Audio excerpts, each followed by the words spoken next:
పిల్లల తలపై భోగి పళ్ళు పోయడానికి కారణమేంటి? పురాణాలలో ఈ కథ గురించి తెలుసా? సంక్రాంతి అంటేనే రైతుల పండగ. ప్రతి ఇల్లు ధాన్యరాసులతో కళకళలాడుతూ దర్శనమిస్తుంది.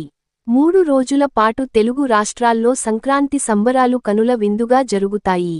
అయితే భోగి పండగ రోజున పిల్లల తలపై భోగి పళ్ళు పోసే సంప్రదాయం ఎప్పటి నుంచో ఉంది. అసలు భోగినాడు పిల్లల మీద భోగి పళ్ళు ఎందుకు పోస్తారు? ఇలా చేయడం వల్ల ఏదైనా ప్రయోజనం ఉందా? ఇప్పుడు తెలుసుకుందాం. భోగి పళ్ళు ఎందుకు పోస్తారు?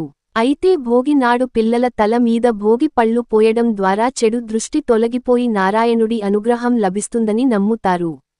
అంతేకాదు దీనికి ఒక శాస్త్రీయ కారణం కూడా ఉంది. తల పైభాగంలో బ్రహ్మరంధ్రం ఉంటుందట. భోగి పండ్లు పోసి దానిని ప్రేరేపించడం ద్వారా పిల్లల జ్ఞానం పెరుగుతుందని భావిస్తారు. రేగుపండ్లు, చెరకుగడలు, బంతిపూల రెక్కలు, చిల్లర నాణేలను కలిపి భోగి పండ్లుగా పిల్లల తలపై పోస్తారు. ఎరుపు రంగులో ఉండే ఈ రేగు పండ్లను సూర్యుడికి ప్రతీకగా భావిస్తారు. తద్వారా ఆదిత్యుడి ఆశీస్సులు పిల్లలకు లభిస్తాయని భోగి పళ్లను పోస్తారు.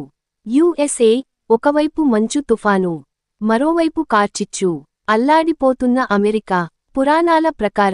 పురాణాల ప్రకారం అప్పట్లో శివుడిని ప్రసన్నం చేసుకోవడానికి నారాయణులు బదరికావనంలో తపస్సు చేస్తూ ఉన్నారట.